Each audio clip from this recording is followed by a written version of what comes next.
The Fed15 podcast is presented by Serving Those Who Serve, a financial planning practice serving federal government employees and retirees all over the country. This podcast is for informational purposes only and is not intended to be taken as financial advice. All listeners should consult their personal advisors before taking any action.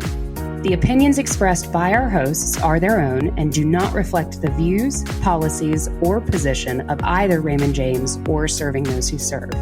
Securities are offered through Raymond James Financial Services, Inc., member FINRA SIPC. Investment advisory services are offered through Raymond James Financial Services Advisors, Inc. Serving Those Who Serve is not a registered broker-dealer and is independent of Raymond James Financial Services, Inc. Hi, everyone, and welcome back to a brand new episode of the Fed15 podcast presented by Serving Those Who Serve. Each week, we'll discuss the latest news and info that feds need to know in 15 minutes or less. So whether you are a seasoned federal employee or whether you are just starting out in your career, we have got you covered.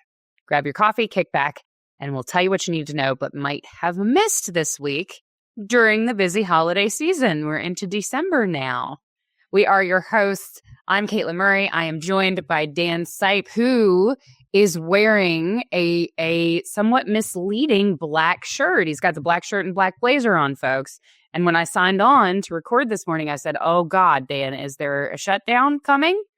And then He stood up to reveal this masterpiece here.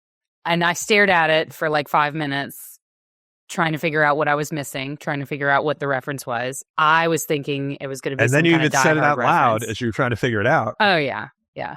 It is the Noel shirt. Noel, as in the first Noel. There we go.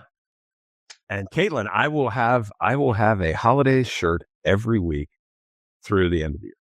Love it. So just love letting you know. This is my cool.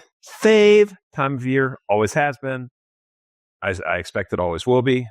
And just put it out there. Feel free to send the hate mail. I'm the never too early camp. Okay. Never too early, never too early, never too early. You know, I'm with John Cena from Daddy's Home. I'll play Do They Know It's Christmas in August. So for me, it's I get violent when it comes before Halloween. I can go with that. It's got to stay in its seat. But for me, anytime after Halloween, it's game. Like, that's fine. November, we can go ahead and celebrate it for an extra month. I know people who are very, very committed to the concept of no Christmas until Thanksgiving's done. Right. Which seems like almost too abbreviated. You know, I mean, for a long time, we thought we were super early because we decided once our kids came that our trimetry would take place at Thanksgiving. So we'd have the tree up. We had all kinds of family in, you know, and it was a fun thing to do. So making sure that our halls are fully decked by Thanksgiving Day has been a thing for us. Yeah, I think that makes sense. Gives you some, little bit. The fall decor gets a little bit abbreviated though, because I don't own any fall decor. I have Halloween, and then I take Halloween down, and I go right into Christmas. So all my pilgrims and leaves. And see, we did Halloween when the kids were younger, and when you do Halloween, what's autumn? It's like, hey, it was hot, and now it's Halloween. Yeah, exactly. Comes Christmas. So sure. I'm right there with Mame. You know, we need a little Christmas right this very minute. I'm fuego on these references. He's jazzed. Yeah. You're like high octane today. Love it. Indeed. But we have Fed stuff to talk about, don't we? We do. We have Fed stuff. Good, we are a Fed focused podcast. We haven't launched our Christmas podcast yet. So Dan is going to talk a little bit about military service buyback, and the big question that I know a lot of our feds with military experience, a big question for them is it worth it? Is it worth it to buy back service? So Dan's going to talk with us a little bit about that. And then I am going to talk about one of my favorite subjects. When we got our breakdown for the week, Dan was like, I'm assuming you're taking the HSA article. And I said, yes, that's correct. I will be. Indeed. I'm going to talk about HSAs and FEHB. And, in particular, you may want to hang around for, some details on this. When this episode drops, we will be in the home stretch of open enrollment. So definitely hang around, stay tuned. We'll talk about HSAs and how those interface there. So, Dan, talk to us about this military buyback. And is it worth it? Oh, boy, I'll tell you, I try and stay away from absolutes, but this one's close. Generally, yep. So a little bit of background in case it's a new topic for you. So buying in military time, something you have the ability to do to increase your retirement under both CSRS or FERS. So former service members can make a deposit that can increase annuity payments, allow you to retire earlier. It's a cost-benefit analysis. We don't see a whole lot of times where the answer is no. As a matter of fact, there are precious few in my nearly 40 years. What are the deposits? Okay, if you're FERS, it's going to be 3% of your military base pay. If you're CSRS, it's 7%. I hope if you're CSRS, you've already done it. Because if you're CSRS, you've been doing this for a while. Now, here's an important thing. If you are catching this and you are in your first 3 years of federal service and you do have military time, if you put the money in now, you don't pay any interest. After 3 years, you start paying interest. So early is better. And folks, if you happen to notice that you've got some new people that just joined federal service in your office, be nice, ask them if they have military service. If they do, kick this podcast over to them, kick our article, because all of these mirror the articles. You'll do something nice and you may change their life, as Pat McAfee would say. So you're going to get higher annuity payments out of it. And in addition, by virtue of having a higher annuity, you may not need to draw as much from your TSP. So that can be a plus. The longer you allow TSP to grow without drawing, the better it is for you. Key considerations, you do have to do the cost benefit analysis. Certainly, we're happy to help you with that. We do hundreds and hundreds and hundreds and hundreds of these. Now, I don't want to confuse this with giving up a military retirement.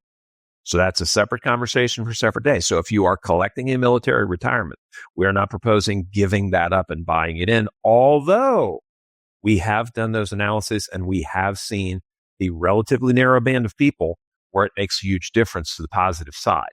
But that's not what we're talking about here. So even within our articles, I don't always agree with our experts. Some people will say if there's not much military time, it's not worth it. I disagree. Okay, it's a little bit of money, and I can always show where the payoff is worth it. But it may not be terribly exciting if you don't have a lot of years. So what steps do you take? You want to request Form RI 20-97 to get your military earnings, and then submit it with your DD-214, and your agency will help calculate the required deposits. That doesn't commit you to doing it, so don't fret. Okay, it'll just tell you what it is. Then that's where you do your compare and contrast. How much do I have to put in? If it's been a long time, you could have way more in interest than the actual original deposit. So is it right for you? I'm going to say mostly, probably. How's that for equivocation? But when in doubt, don't be bashful about getting personalized help. Hit us up at ask.stws@stwserve.com. Again, we do hundreds upon hundreds and tons of these over our career. We can help you answer that question, and we are happy to do so. But generally speaking, you need to consider it. So that's your takeaway from this. So, Katelyn, okay, it's time to go into the wonders of HSAs. And I know that's a big deal for you. Yeah, I love an HSA. So we had a piece that came out this past week on the blog. FEHB program types and options is looking at, examining, obviously, in the wake of open season or in the thick of open season, FEHB health plans, including high deductible health plans that include HSA accounts. So we thought that it would be helpful to kind of do a little bit of a refresher on HSAs from a slightly different perspective, looking at kind of how it interfaces with other various pieces of your overall benefit plan and your financial plan. So little background info on HSAs. If used correctly, these accounts can be really powerful because you put money in on a pre-tax basis. So without paying tax on it, right? The money grows tax deferred. You do not pay tax on the growth and the earnings in the account each year. And if you pull the money out for qualified healthcare expenses, you can pull it out without taxes owed. So you can pull it out tax-free, both principal and earnings. So if you use these accounts correctly, that money never goes through the income tax loop that is otherwise inescapable, right? In a pre-tax IRA, you pay taxes when you pull the money out, right? You don't pay taxes on the way in, you pay tax on the way out. In a Roth IRA, you pay tax on the way in so that you don't have to pay tax on the way out. With the HSA, if you use it correctly, you could never pay tax on that money. Now, the other thing that I'll mention about HSAs, a lot of times folks will get this confused with the FSA, the flexible spending account. Very different. The FSA, yes, the money does go in pre-tax, but you have to use all but I think about $500 of that money in that given plan year on medical expenses. It does not roll over from year to year. The HSA can have an investment component where that money goes in, it gets invested, and it stays there. There are lots of people who part of their planning strategy is fully funding an HSA every year, investing that money, and then paying for medical expenses out of pocket to leave the money in the HSA invested because medical expenses get larger, obviously, the older we get for most of us. We get older, we got more trips to the doctor. That's just kind of part of how things go if we're blessed to get that far. So what I wanted to talk about is our feds who are still working, right? Who have reached the age of 65 and are looking at Medicare Part A. So something that is important to know is when you sign up for Medicare Part A, you can no longer fund an HSA. Signing up for Medicare Part A prohibits further HSA contributions. Now, if you're making HSA contributions, you're probably working still, right? So that means that you've got your FEHB coverage, you're working, you're making income. It could make sense, if that's your situation, to delay signing up for Medicare Part A until you decide to retire. Unlike Medicare Part B, there is no downside to delaying enrollment in Part A. And actually, if you're still working, you don't get penalized for delaying Part B either. It's only when you're retired and you delay Part B past 65 that you are subject to a penalty. So what some folks are doing who are planning to work after 65 is foregoing signing up for Medicare Part A or B for that matter, and continuing to fund their HSAs through a high deductible health plan. Folks who this would maybe be a good idea for are folks who are in relatively good health, who don't have a ton of medical expenses, who aren't going to the doctor a whole lot, and who have a reasonable amount of cash on hand to cover medical expenses out of pocket. So if you are somebody who, who really kind of leans on that healthcare, who may need Part A and Part B coverage, that may be, in addition to your FEHB, that may not be such a great idea for you. There are no one-size-fits-all recommendations. So looking at kind of key factors around this, right? Withdrawals from your HSA for qualified medical expenses, you can make those after you have signed up for Part A. So all Part A, all that signing up for Medicare prohibits you from is continuing to put money into the HSA.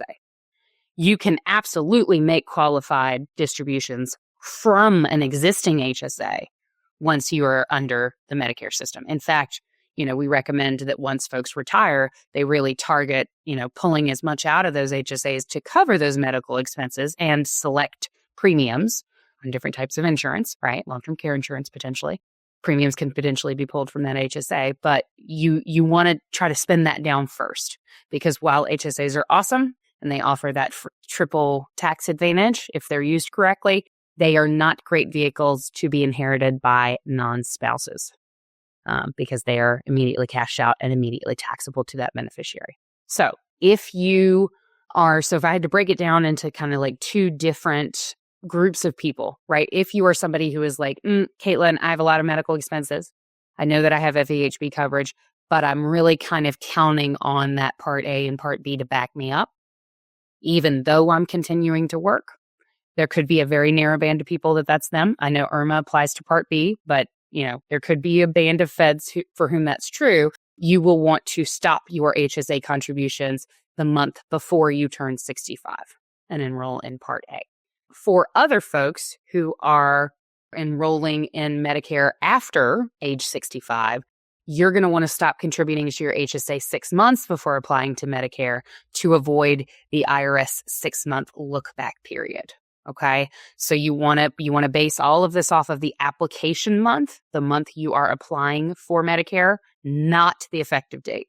Okay, and then for my other group of feds who are still working, who are in relatively good health, who have that cash flow to cover medical expenses as they may pop up, you can absolutely forego signing up for Part A and Part B.